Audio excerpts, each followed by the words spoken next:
Hello and welcome to 5-Minute Find, where we show you something you might have missed on Ancestry.com in 5 minutes or less. Today, we're going to look at 5 things you should do with every record.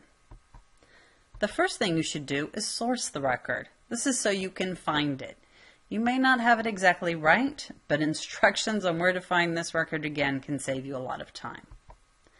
Make sure you look at the image if there is one, not just the index. There's always a lot of hidden goodies there. List all the points of genealogical importance so you have it for reference next time you see it. Ask yourself, what questions do I have? Every record brings up more questions. And file your notes in the images so that you can find them again later. So let's look at this Find a Grave index that I have from my third great-grandfather, James Calvin Donnell. The first thing I'm going to do is source the record. I write it out, and I'm sourcing what I'm finding on Ancestry, not on Find a Grave. I'll show you that in a minute. And then I want to examine the image and not just the index.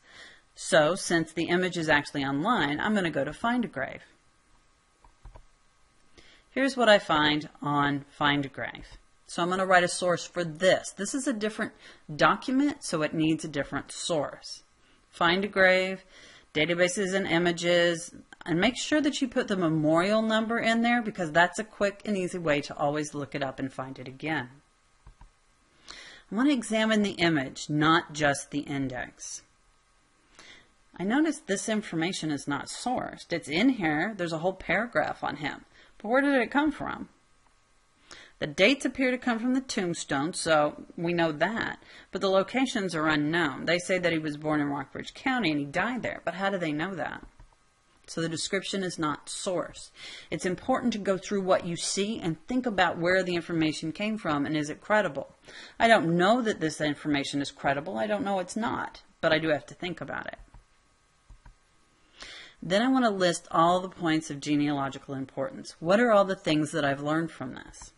I learned where he was born and when. It may or may not be right, but I've got this information. I learned where he died and when. I learned he mustered into the 4th Virginia Infantry Company in 1862. He transferred to the 14th Virginia Cavalry, started on horseback then. And then he was captured and held as a prisoner of war at Wheeling, West Virginia, in exchange between March 10th and March 12th, 1865. And then he had a daughter, Laura Cecil Donald Gillespie, and she lived from 1877 to 1864. So what questions do I have?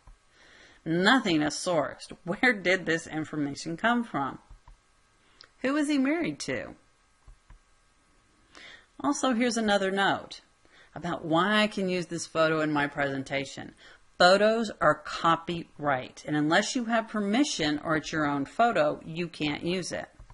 As luck would have it, I took this one, so I can use it. So if I look at the photo, here's what I see. And sure enough, there's my name, so I know that I took the photo.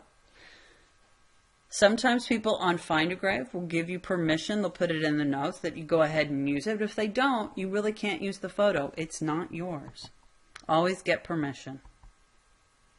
Then I want to file my notes in the image so that I can find them again later. I use Family Tree Maker. So what I'm going to do is open up the source for this Find a Grave image.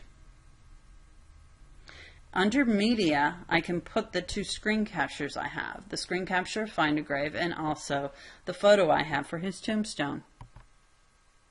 And then under Notes, all the things that I put under genealogical importance, I can just put here. And then I have it again for later. I can just quickly read through it and view it later. So what are the 5 things you should do with every record? Source it, so I can find it again later. Examine the image, not just the index. Always look at the image, a census, anything. And if you don't have it, or if it's not online, you may have to go dig it up later, but make yourself a note to go do that. List all the points of genealogical importance. What is it that you've learned from this image? Then ask yourself, what questions do I have? Now, I didn't write those down and put them in Family Tree Maker, but you may want to do that if they're really important, and just so you can remember them. Then file your notes in the image so that you can find them again later. This has been 5 Minute Find with Anne Gillespie Mitchell. Happy searching!